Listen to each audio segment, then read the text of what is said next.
All right, welcome to The Explainer. Today we are diving deep into the incredible journey of Sita, who is, without a doubt, one of the most powerful and revered figures in all of epic literature, as her story is told in Tulsidas's Ramcharitmanas. So, right from the get-go, the story establishes Sita's almost otherworldly beauty and divine nature. The text poses this really powerful question, basically saying that her radiance is so profound that even the moon, the classic symbol of beauty, is considered poor and wretched next to her. This comparison immediately sets the stage for a life that's going to be filled with both incredible joy and, profound trials.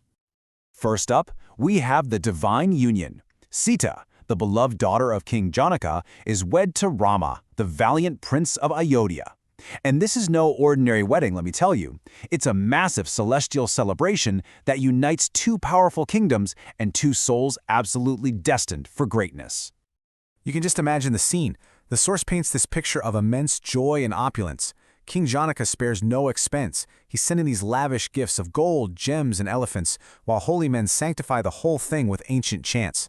Back in Ayodhya, the royal family is just overjoyed, welcoming the new couple with open arms. It's the blissful, picture-perfect beginning to Sita and Rama's life together. But, this idyllic life is completely shattered, as it so often happens in these great epics. A bit of palace intrigue and a long-held promise lead to a shocking and really cruel reversal of fortune. This slide just captures the whiplash of it all. On the very eve of Rama's coronation, when the entire kingdom is getting ready to celebrate, his stepmother, Queen Kaikeyi, decides to cash in on two old promises made to her, and her demands are just devastating. Her own son, Bharatha, must get the throne, and Rama has to be banished to the forest for 14 long years.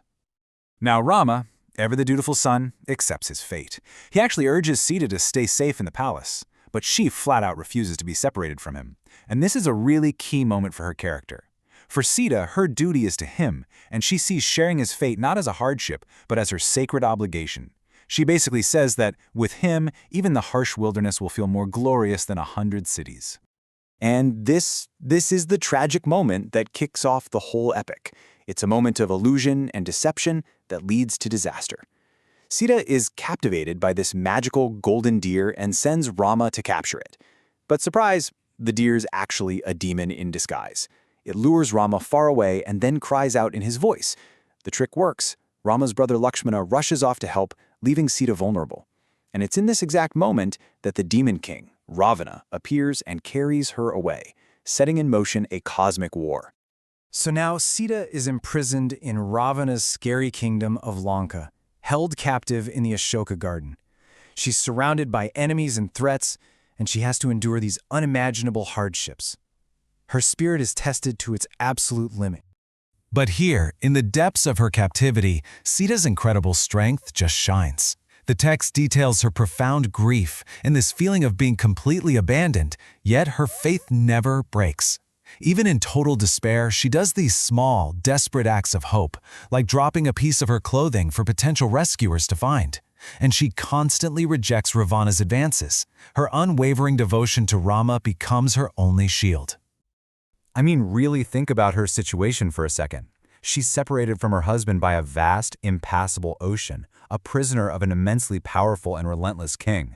From any rational point of view, her situation seemed utterly, completely hopeless. But just as despair is about to consume everything, a pivotal moment turns the tide. A seemingly impossible messenger arrives, and he brings with him the first glimmer of true hope in a very, very long time. The arrival of the mighty monkey god Hanuman is the story's critical turning point. He's a total game changer. He does the impossible, leaping across the ocean to find Sita. He delivers Rama's ring, this tangible symbol that she has not been forgotten. In return, she gives him her own jewel.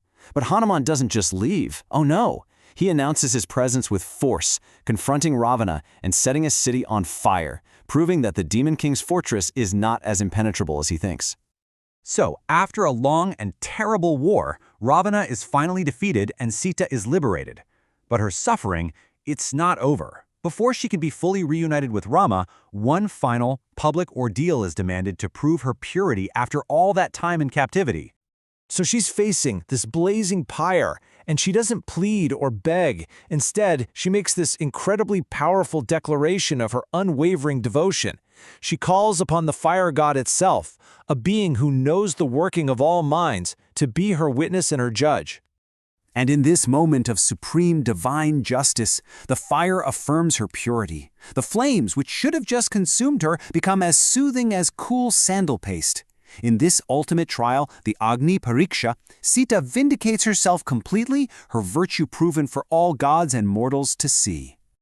Vindicated and finally reunited, Sita and Rama journey back to their kingdom.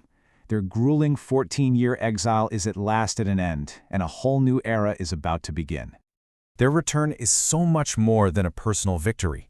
It ushers in a golden age of peace and prosperity for the entire kingdom. The text says it so simply and beautifully, the heart of everyone became an abode of joy.